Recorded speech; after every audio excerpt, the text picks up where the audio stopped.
All right.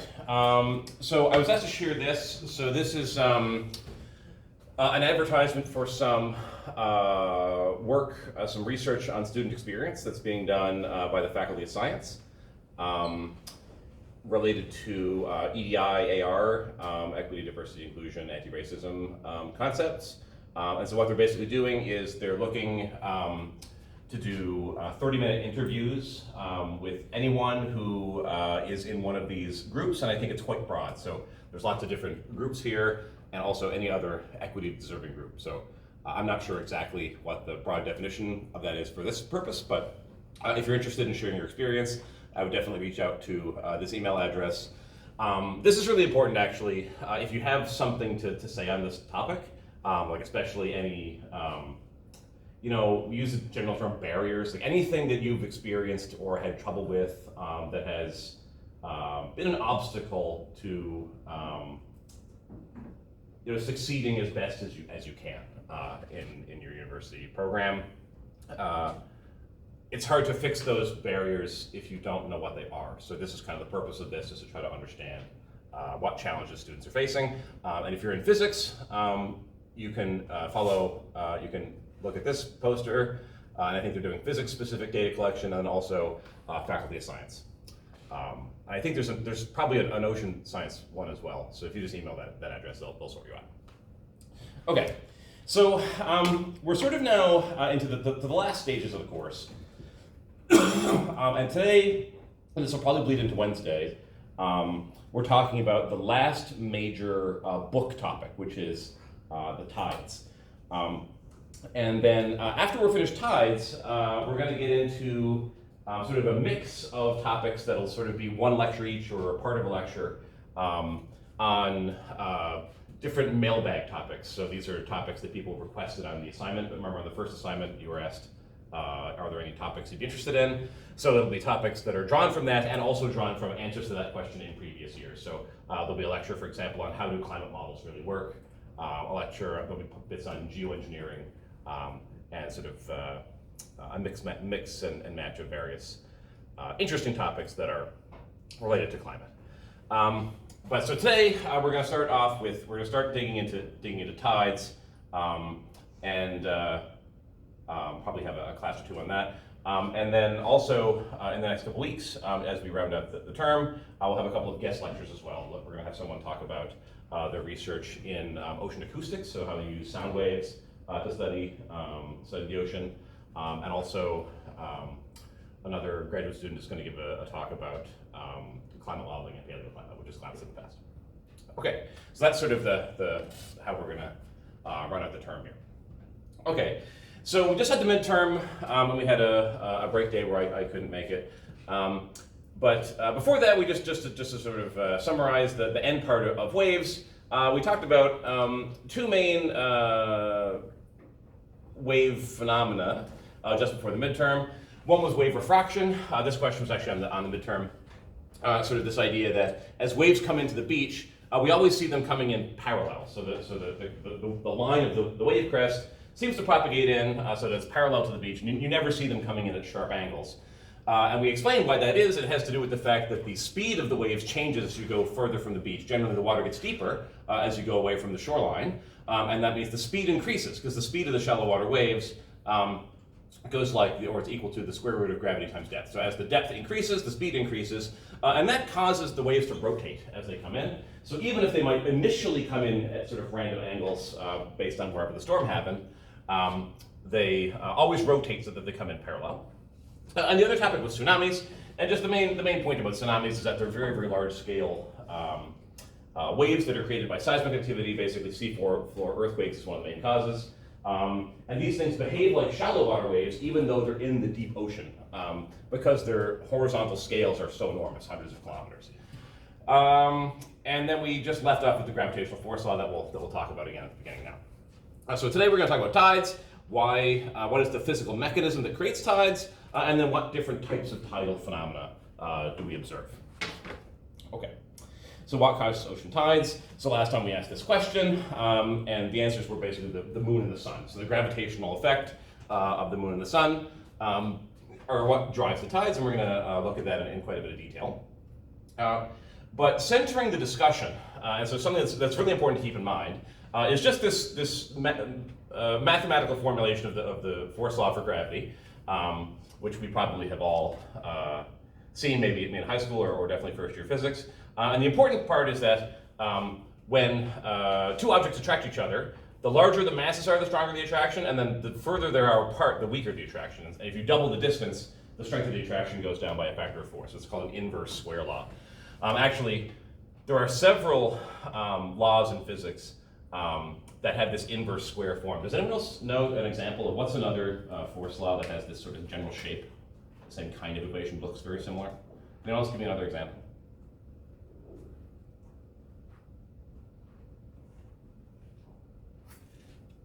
You think about, yes? Is it like a point charge?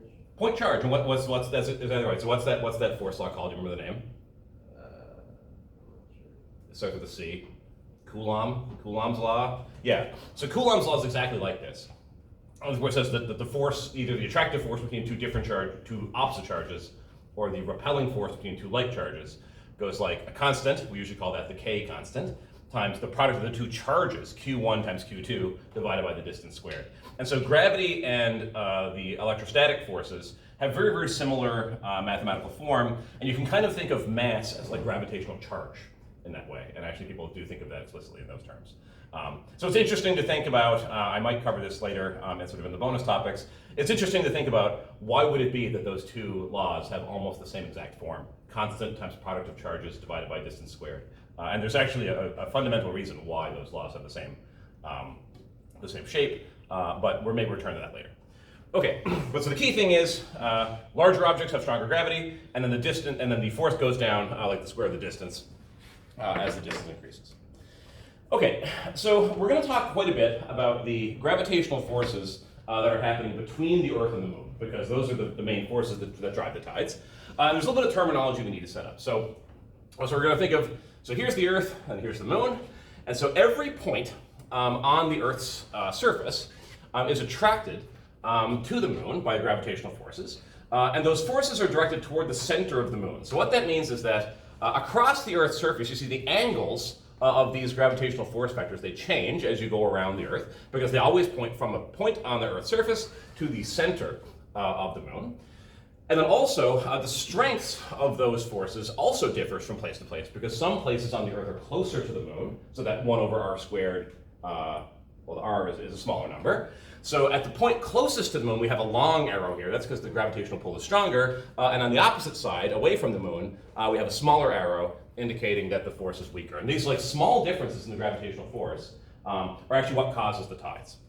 And just for a bit of terminology, the point on the Earth that is closest to the Moon is called the zenith, and the point opposite, the sort of antipodal point exactly through the Earth, is called the nadir, or nadir. I'm not actually sure how it's pronounced.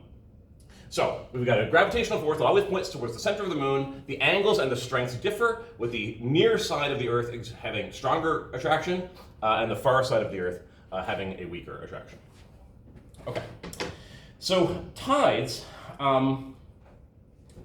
actually arise because of a combination of two concepts. So there's this gravitational force is one concept, and the other concept is the centrifugal force. So I actually like, this is a t-shirt, but I really like the idea. So the Earth and the Moon, they're orbiting each other. So when we look at the Moon's orbit, it turns out because the Earth is a lot heavier than the Moon, it sort of looks to us like the Moon is orbiting the Earth. And that's approximately true, but actually because the Moon also pulls on the Earth also does its own little orbit. And it turns out both the Earth and the Moon, they both mutually orbit the center of mass that's between the Earth-Moon system. And you'll get a chance, I'm going to put the last assignment, I'll post it today, and you get to actually do the concrete calculations. But because they exert a force on each other, they're both actually doing these orbits. But the Moon does sort of a big orbit all the way around the Earth, and the Earth sort of moves in these little circles. And actually the center of mass of the Earth-Moon system is actually inside the Earth, because the Earth is so much heavier than the Moon. You can imagine if the Earth was infinitely heavier than the Moon, then the center of mass would just be the center of the Earth. because that would totally dominate the average. But because the moon and the Earth are highly unequal, but the Earth is not infinitely heavier, the center of mass is kind of like a little bit towards the moon, but still inside the Earth. And so both the moon and the Earth are orbiting this center of mass. And so what that means is that the Earth is actually executing these sort of small circular orbits around this center of mass. And so anytime you have motion that's going in a circular orbit, you have the sort of first-year physics concept of centripetal acceleration or centripetal force. Or you can think of it as centrifugal force, which, if you depending on your sort of reference frame. So just imagine that these two guys they're swinging each other around here, and they're orbiting that common center of mass. And so both of them are going to try to be sort of flung out like a normal centrifugal force they would experience, outward from the sort of sense of their orbit. So that's laid out here in this sort of a little bit complicated vector diagram here. So now this is meant to be, so here's the Earth, and then here's the moon. And so before we talked about the gravitational forces. So the gravitational forces here are indicated in the black arrows. And so again, we have a strong attraction at the zenith point, a weaker attraction at the nadir, and then these angled vectors at the points that are off the equator that always point towards the center of the moon. But now, because the Earth is also undergoing its own circular orbit around the center of mass, so these two are swinging each other around, that means that there's also a centrifugal force that's trying to fling the Earth outward. I mean, if you look at this from the perspective, like if you're sort of sitting on the merry-go-round, right? If you're in the frame of the Earth orbiting around, if you're on the merry-go-round, you feel like you're thrown backwards from the center. And so that centrifugal force, it turns out, this is a little bit of a subtlety, but it turns out the centrifugal force is uniform. So all across the Earth's surface, we have this red arrow that's a backward sort of pushing away from the center of the orbit, so they're orbiting the center of mass in between these two objects. And the centrifugal force pushes you back. And so from this frame of reference, the way that the Earth's orbit works is that there's a force balance between the gravitational attraction of the moon and the centrifugal force. And so that's just like, if you imagine if you're on the merry-go-round, you're spinning each other around. If you're in your own frame, you're stationary. So you're holding hands with the moon, and you're swinging around. And so from your perspective, you're sitting you're stationary. And so the centrifugal force swinging you back has to be balanced by the person holding your arms. And those two forces are equal and in balance. And that's what happens at the center of the Earth. So if you look at the center of the Earth, we have the centrifugal force pushing you back, and then the gravitational attraction pulling you toward the moon, and those two things are exactly in balance. And that sort of defines the orbit. So now we ask, what happens when you look at different places on the Earth that are not on the center? So at the center of the Earth, the centrifugal force and the gravitational attraction to the moon are exactly in balance, and that sort of sets the orbit. So now let's move from the center to the zenith point. So as we said, the centrifugal force stays constant. So the red arrow stays the same length. But the black arrow, the gravitational attraction, actually gets a little bit stronger because now we've moved from the center towards the moon. So when you move towards the moon, you decrease the distance and you increase the strength of that gravitational force. So the black arrow gets longer. And so what that means is that at the zenith point near the moon, the gravitational force slightly outcompetes the centrifugal force, and we get a little resultant force. So the sum of these two forces gives you the net force, and that's this little purple arrow there. And you can recall back to first year physics that when we add vectors, we're going to do a little bit of vector addition here. When you add vectors, you add them tip to tail. So I have this down in the corner here. So if you were to add this vector here pointing down to the bottom right, and this vector here pointing left, you would add them graphically by first drawing the black arrow like that, and then you add the red arrow, the tail of the red arrow touches the tip of the black arrow, and then the resulting arrow connects the starting point to the ending point. So you get this downward vector. Okay, so again, so we have centrifugal force and gravity are balanced at the center, and then we move to the zenith, the gravity outcompetes a little bit the centrifugal force, and so we have a weak resultant force pointing toward the moon. And so this is something I think that's pretty easy to understand. We just know that the side of the Earth that's closest to the moon is going to get a little bit stronger gravitational attraction. And so we're going to get some kind of tidal bulge. So here's our moon, and here's our Earth. And so based on that argument, we have a little force here. And so we sort of expect the ocean water to kind of be bulged towards the moon. I think most people, who know that sort of tides happen, you know, they understand this concept, that the part of the Earth that's closest to the moon has a little bit stronger attraction, and so we get a bulge of water there. It's pulled by that force. The part that's more subtle is when we look at the opposite side. So on the opposite side, what's happening? So this is at the nadir. So again, the forces are balanced at the center. And so now let's move away from the moon. So we move away from the moon. Our centrifugal force stays constant. That's just associated with the orbit. But now the gravitational force has gotten weaker because we've moved further away from the moon. So this black arrow now has shrunk. It was a little bit bigger at the center, and now it's a little bit smaller on the nadir side. And so what this means is that on the far side, that centrifugal force, which has stayed the same, is now outcompeting gravity. So on the zenith side, on the side near the moon, gravity outcompetes centrifugal. And on the far side, centrifugal outcompetes gravity. And so we actually have a little weak resultant force that points away from the moon. And this is the part that's a bit more subtle, because it means that there's a little resultant force pointing away from the moon on that side. So we actually get two tidal bulges. These are wildly exaggerated, but you have a tidal bulge pointing toward the moon and one pointing away from the moon. So there's two tidal bulges, and they both come from the same physics, the combination of centrifugal and gravity. But although the one pointing toward the moon is sort of obvious, the one that's pointing away from the moon is a little bit more subtle, because you've had to think about this centrifugal force, which is really pushing that water. It's getting sort of flung away from the orbit due to the centrifugal effect as these two bodies are orbiting each other. Okay, so we can also do that analysis at every point on the Earth's surface. And if you do that, what you find is that at the top and bottom, we have a gravitational force that points toward the moon, centrifugal force that points to the left. If you add these two, you actually get an inward force, and if you do the same vector addition at the bottom, you get an inward force as well. So at the top and bottom, at the north and south poles, actually it turns out it's not exactly at the north and south pole, we'll talk about that, but at the top and bottom of the diagram, we have squeezing force that's squeezing in, and that's pushing water away, and then these, at the equatorial points here, or the sides of the diagram, we have an outward force. And so the Earth is kind of being squished vertically and then pulled out by tidal effects on the sides. Okay, and so what this creates is a flow of ocean water that looks like this, or a force field, where water tends to flow due to these tidal forces towards the zenith point and towards the nadir point, and away from this central region that's in between. And so this resultant force, this purple force here, that's the resultant from the gravity and the centrifugal, that's called the tide generating force. And so understanding that diagram, how to combine centrifugal force with gravitational force and come up with the resultant force, that's an important concept, because that's fundamentally the physical mechanism that explains why we have tides at all. And two important points are this difference in direction, so we have squeezing at the top and bottom, and sort of expansion outward on the sides, and also that there are these tangential forces. So the forces drive the water along the surface of the Earth towards these 2 points, and so you get a flow that looks like this. Okay. So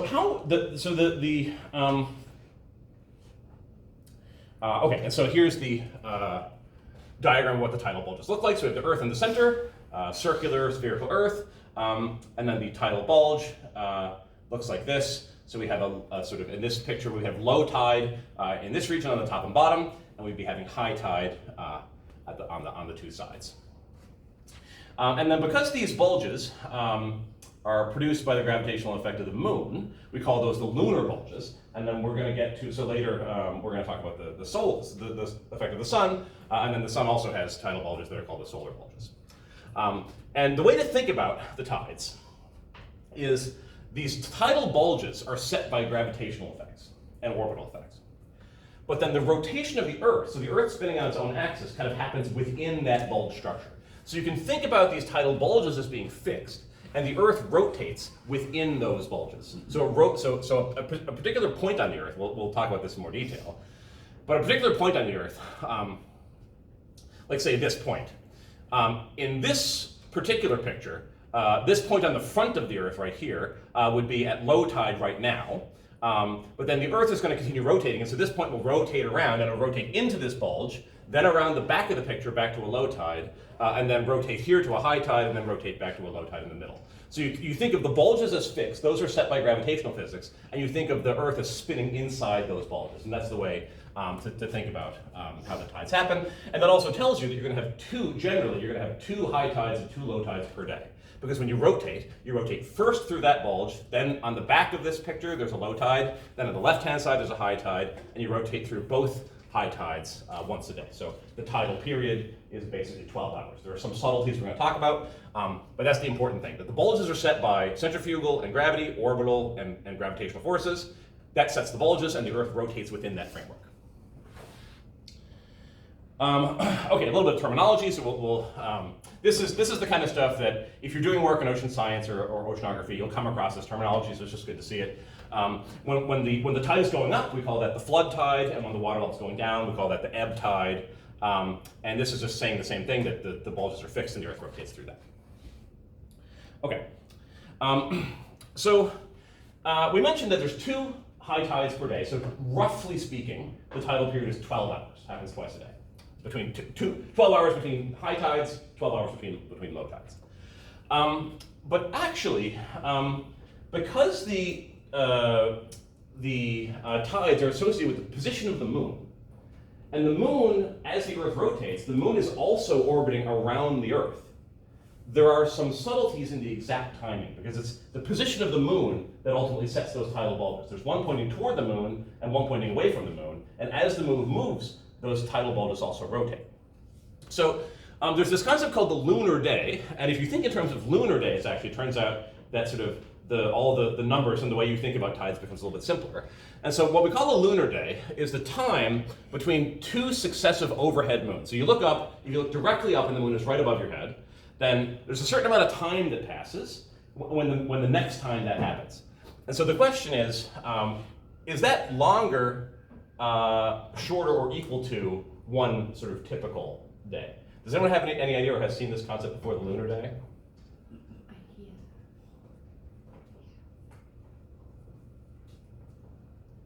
I think it's 50 minutes in the difference, but I can't remember if it's... You're right, it's exactly 50 minutes, yeah. Yeah. And yes? It's 50 minutes longer, isn't it? It's 50 minutes longer, that's right. And so it's good teamwork. Now do you know why it's longer? What's the reason?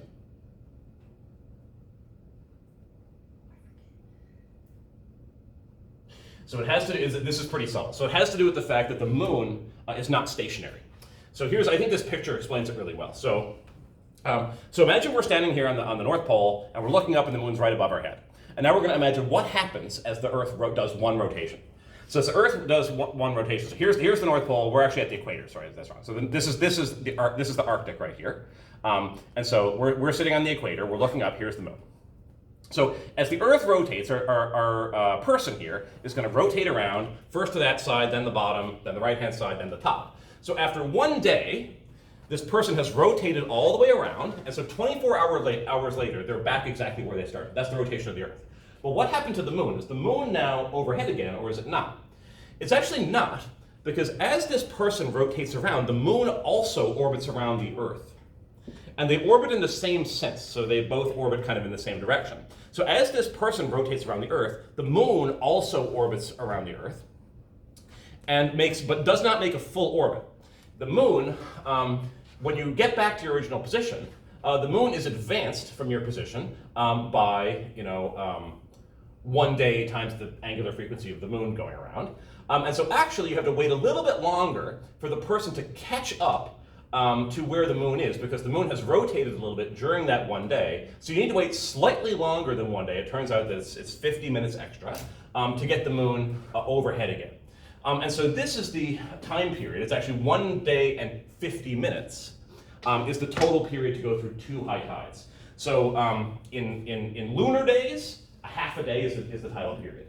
But in terms of regular hours, it's 1 day and 50 minutes, and so we have 2 high tides per day. So the high tides are 12 hours and 25 minutes apart. So I think this is kind of just a cool. So in this, when you're thinking about tides, to understand the basic idea of the 2 bulges and the gravitational and the centrifugal force, that's like 90% of the physics. But then there's all these subtleties of like little twists, and it's not exactly it's not exactly 24 hours, and also the tides are not always the same strength. We're going to talk about all those subtleties. So we're going to talk about a lot of different sort of quirks that have to do with orbital dynamics. The main thing to understand is those resultant forces. That's the key piece of physics. But then there's lots of interesting details as well. And this is one that I think is kind of cool, that the lunar day is a little bit longer than the regular Earth day. Okay, so what about the sun? So we've talking mostly about the moon, but the sun's important also. It's kind of a funny thing that the moon is what we mainly talk about because the sun is enormously more massive than the moon. So the sun's 27 million times more mass, which makes the gravitational effect stronger by a factor of 27 million, because the product of the two masses. But it's also about 400 times further from the Earth than the moon is. And it turns out that, so 400 times further means that 1 over r squared is getting larger, so the distance gets much, much larger, so the force gets much weaker, but the mass is much higher, so the force gets stronger, so like which of those two effects wins? In an amazing coincidence, it turns out that the sun and the moon have approximately the same strength of effect. The moon is stronger, about twice as strong, but you would think if you set things up randomly, like one would dominate another by a factor of 10,000 or whatever, but it turns out they're pretty comparable. So we actually, when we're studying tides, we need to think about both the sun and the moon, because these two effects of being much more massive and much further away, they sort of compensate almost exactly. And it turns out that the solar tides and the lunar tides are about the same strength, and so we need to consider them both. Okay. So the fact that we have solar tides and lunar tides, it actually creates a tidal cycle where the tides get stronger and weaker over the course of a month. And this is called the monthly tidal cycle. And it works like this. It's pretty simple, actually, to understand. So let's consider a situation. We can sort of think of the solar tides and the lunar tides just adding up. So there's no complications to how they interact with each other, really. If you have a strong lunar tide and a strong solar tide, they just add up directly, you get a larger tide. So let's think about the geometry, though. So we're going to think about two situations. So one where the sun, the moon, and the Earth are all collinear, so they're all lined up in a line. And that's one possibility. But then the moon, it orbits around the Earth. So sometimes the moon will either be between the Earth and the sun, or it'll be on the far side. We're going to talk about the cycles of the moon. But sometimes they're all in a line. But if the moon orbits around and gets up here, for example, we get down to this bottom scenario, where the moon, the Earth, and the sun can make an L shape. And they're totally not lined up. So when we have this, there's sort of some funny words that go with these scenarios. So when the sun, the moon, and the Earth are all in a line, that's called syzygy, this crazy word here. And when they're making an L shape, that's called quadrature. And whether those things are lined up in space or not, and this changes every week, because we'd be here, and then 1 week later, the moon's orbit takes about a month to go around the Earth. So the moon, if it's here 1 week later, it'll be here, then 1 week later there, then 1 week later there. So every week, we sort of switch between syzygy, the lined up, and quadrature, the L shape. And this difference in these two configurations has a major effect on the tides, because it basically tells you whether the tides are lined up or they're not lined up. So in this case, the syzygy lined up part. So now, so our lunar bulges is going to have one bulge toward the moon, one bulge away from the moon. And the solar bulges work exactly the same way. We have one tidal bulge that points toward the sun and one tidal bulge that points away from the sun. So if all of these things are lined up, then those tidal bulges sit on top of each other like this, and they add constructively. So we get a large tide here, and that's called a spring tide. So our high tide is higher, the actual water level is higher, and then our low tide is lower, the water level is lower. In quadrature, when these things make an L shape, now the high tide from the moon coincides with the low tide from the sun, and vice versa. So the tides kind of cancel each other out and compensate each other. So you get a weaker tide called a neap tide. And these things change every week. And so this is the tidal cycle. So for part of the month, 2 weeks out of the month, we'll have a higher tide, a spring tide, and then that's when we're in linear like this. And then 2 weeks out of the month, we'll have this L shape, or the moon could be either down there, it could be an upside down L, or it could be an L this way. And you have the neap tide, where the tides are weaker. Okay. And so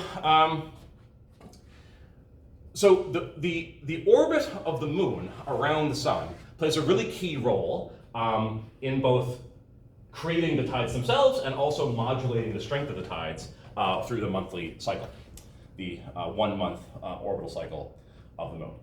Okay, so just a simple question. Can you see the moon in the sky every night?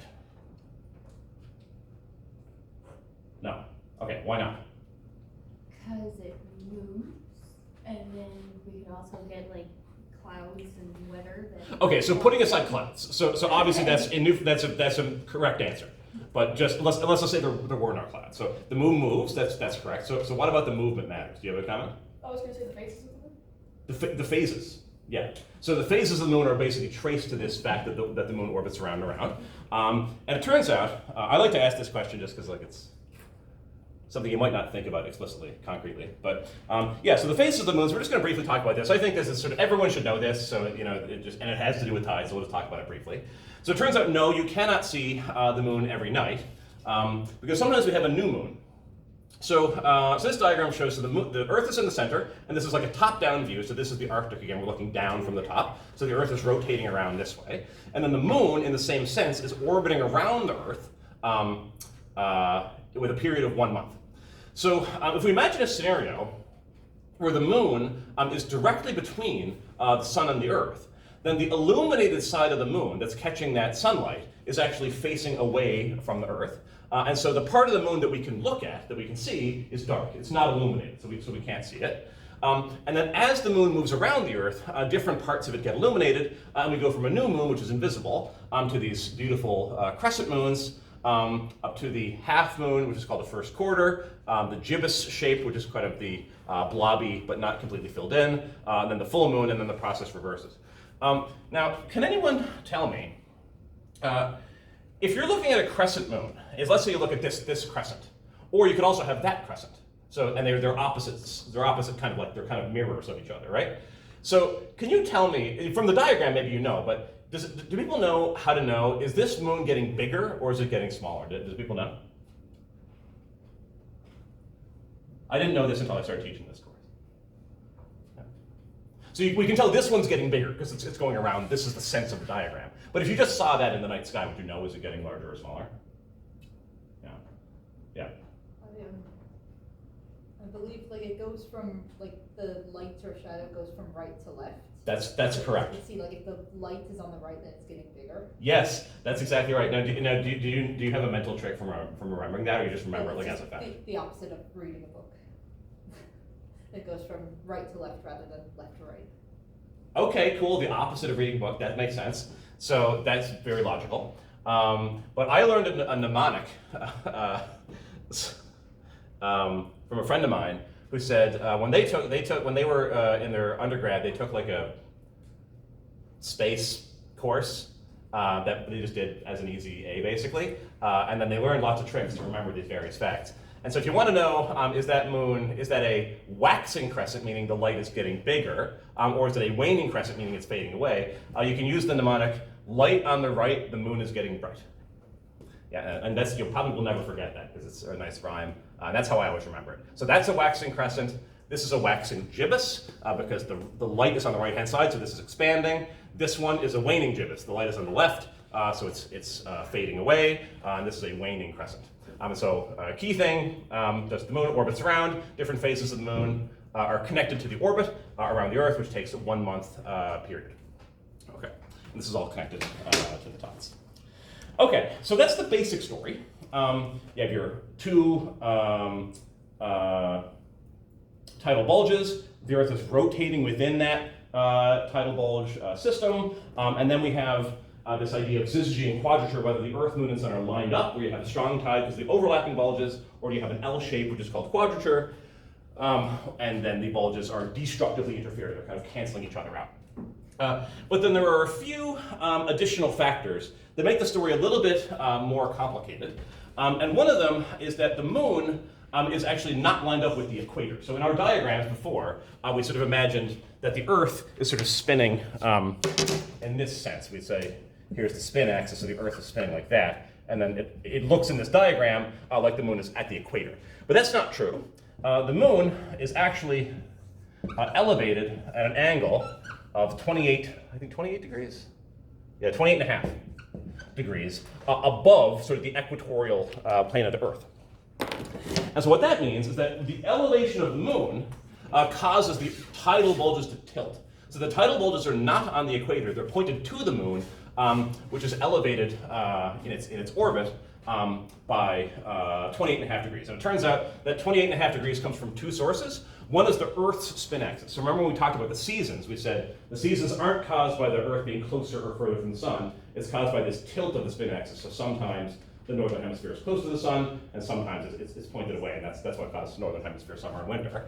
So that's 23 and a half degrees. And then the moon is also shifted by another 5 degrees. And so those things, it turns out that they add rather than subtract, and so you get this 28.5 angle, which is called the declination.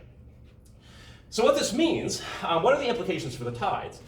So now, let's think of an observer, so sitting here, sitting at that point on the side of the Earth here, so sitting right in the middle of the high tide. And now let's imagine the Earth is rotating around, so our stick person is rotating around. And so first they will rotate to the back of the Earth, that'll be a low tide. And then they'll get over here after, say, 12 hours or 12 hours, 25 minutes. And they're in the high tide. And you can tell it's the high tide because that's where we draw the bulge. So there's a fat part of the high tide and there's sort of a tail where it tapers off. And when you rotate around, you start off in the thick part of this high tide, and when you rotate over to the other side, you're just catching the tail of that one. And so what that actually means is that there's going to be 2 high tides and 2 low tides per day, but they're not going to be equal. There'll be a higher high tide once a day, and then a lower high tide half a tidal cycle later. And if you're right on the equator, it turns out that in this sort of idealized picture, there's extra complications we'll bring in later, but just with this level of complication, if you're at the equator, the 2 high tides, like that thickness there and that thickness there are pretty equal. So at the equator, you would get more equal high tides. But if you're off the equator, you tend to get one pretty big high tide and one significantly weaker low tide. Oh, sorry, one weaker high tide. So it would be a higher high tide and a lower high tide. A little bit confusing terminology. And you see this in the data. So we're going to later look at some tidal patterns from real locations, and you see this effect that they're called mixed tides. You have two high tides per day, but they're not equal in size. Another factor that affects the tidal amplitudes is the orbits of the moon and the Earth. Sorry, the orbits of the moon around the Earth and the Earth around the sun. And we know that when we talk about classical mechanics and the orbits of the planets and everything, Newton and Kepler, they discovered that these orbits are ellipses, so they're not perfect circles. It turns out the Earth's orbit and the moon's orbit are pretty close to being circles, but they're not actually exactly circles, they're ellipses. And so in an ellipse, sometimes on the orbit you're closer to the center, and other times you're further away. And so this is the picture of the moon's orbit around the Earth. So the moon goes around basically once a month. And there's a point on that orbit, that elliptical orbit, where the moon's a little bit closer to the Earth, and that's called the perigee. And then there's a point opposite of that where it's a little bit further away, and that's called the apogee. And so when the moon is at this point in its orbit where it's closest to the Earth, the gravitational forces are going to get stronger, and so the tides are going to be enhanced. And then the same thing is true for the solar tides, because the Earth orbits around the sun, and there it's the same idea. We have a point where we're closest, and because it's the sun, it's called the perihelion. Helion is like, helio is like the sun word. And then the aphelion is on the other side. So when the Earth is further away, you get a weaker solar tide, and when the Earth is at its perihelion, you get a stronger solar tide. And these factors can combine in various ways. So for example, if you have the moon is at perigee, so the moon is closest to the Earth, and if it simultaneously happens that the moon is at its closest point to the Earth, and the sun, Earth, and moon are all lined up, so you have a spring tide, and you have the moon is unusually close to the sun, then that enhances the already larger tides. And those are called proxygean tides. So that's when you have spring tide, that's the linear syzygy effect. When that coincides with perigee, the moon being closer, you get the very, very highest tides that we get over the whole cycle. And this happens occasionally, every year and a half. Okay, just a little bit more about the moon's orbit. Supermoons. I always thought this was a psychological effect, but it isn't. So sometimes the moon looks really big, right, in the sky, and you just notice it. You're like, wow, there's a big moon today, right? That's real. So it's not just, it doesn't just look like that. It's not like the weather or the clouds or whatever. The moon really looks a lot bigger. And this is because when the moon is closest, so this is the apogee picture, and this is the perigee picture. So this is when you're at that part of the elliptical orbit where you're furthest away, and then when you're closest. And the moon in the sky appears about 14% larger. Because we look at the moon all the time, we really notice that 14% difference because we're so used to how big the moon should be.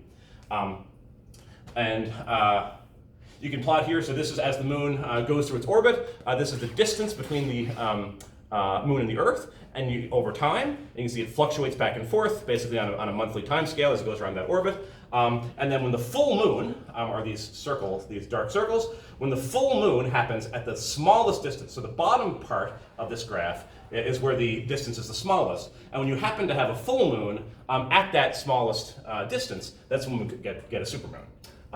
Again, that's associated with large tides because the moon is physically actually closer, exerting a stronger gravitational pull, and that leads to stronger tides. Okay, so we already sort of talked about this, but it's useful to sort of think through this diagram. I think this is where we'll stop at this today. This is called the idealized model of tides, and so we're later going to see that actually complications having to do with like coastlines and bays and topography and like the existence of land that really has a strong effect on the tides, and it makes it so that the sort of simplified model can't really explain everything. It turns out you kind of need complicated computer models to predict tides very accurately. But the basic physics can be understood through essentially the idea of tidal bulges and the fact that the tidal bulges are tilted, and then rotation within those tidal bulges. And so what this diagram is showing is the sort of same thing I mentioned before, but it's a little bit more graphically laid out. So, and this is a comparison of how the tidal height, how the actual sea level variations will look different depending on what latitude you're at. And so the key things we're talking about the tidal bulges and the fact that they're not at the equator, but they're lined up towards the moon with that 28 degrees of declination. So if we start our person here, he starts in the high tide, or they start in the high tide. And so we have, so this plot here is showing the sea level experienced by this observer as they rotate around. And they're at a northern latitude, so about 30 degrees north. So they start out at a high tide, and then they rotate to the back of this picture, so right behind where the stick is pointing. And so when they rotate to the back, the tidal height goes down from that high tide to a low tide. Then you rotate from the back to the left-hand side, and that picks up just the flank of this tidal bulge, and so you get a lower high tide, just a little signature of a high tide, but not nearly as strong as the high tide we picked up at the thick part of the bulge. Then you rotate from that weak high tide there to the front, which is another low tide, and then you continue to rotate to the bulge on the right-hand side, which is back where you started, which is the high tide. The same thing happens if you consider an observer that's in the southern hemisphere, except if we were looking at an observer that started here, so just take this person and move them from 28 north to 28 south, now instead of being in the thick of the bulge, they're in the flank. So their initial high tide is the weaker high tide, but they go through the same cycle, and they later on in the day will encounter the higher high tide. So you can have different places on Earth that are both going through this tidal cycles, and they both have those unequal high and low higher high tide and lower high tide, but they experience them at different times of day because they're at different latitudes and the way the tidal bulges are tilted. And then if we look at somebody that's right on the equator, then they're essentially right at the same position in the two tidal bulges. And so as they rotate around, they actually get equal high tides. So the specific tidal pattern that you get is related to the angle of the tidal bulges, and the specific pattern that you get depends on what latitude you're at, with higher latitudes tending to get more unequal tides, a higher high tide and a lower high tide, and then the equatorial latitudes getting to more or less equal high tides. Okay. So I mentioned other complications and the effects of continents and so forth. So we'll pick this up next class on Wednesday. And we'll probably finish off tides and do some of the more details and look at some data. And then we'll start hitting mailbag topics and sort of extra bonus topics as we move toward the end of the course, and have some guest lectures as well. So keep an eye on Brightspace, the 5th and final assignment. I'll post that today. It's about calculating some stuff related to tides. Again, if you have not let me know who your partner was for the TikTok, please do that also. Okay, have a good day, everybody. I'll see you Wednesday.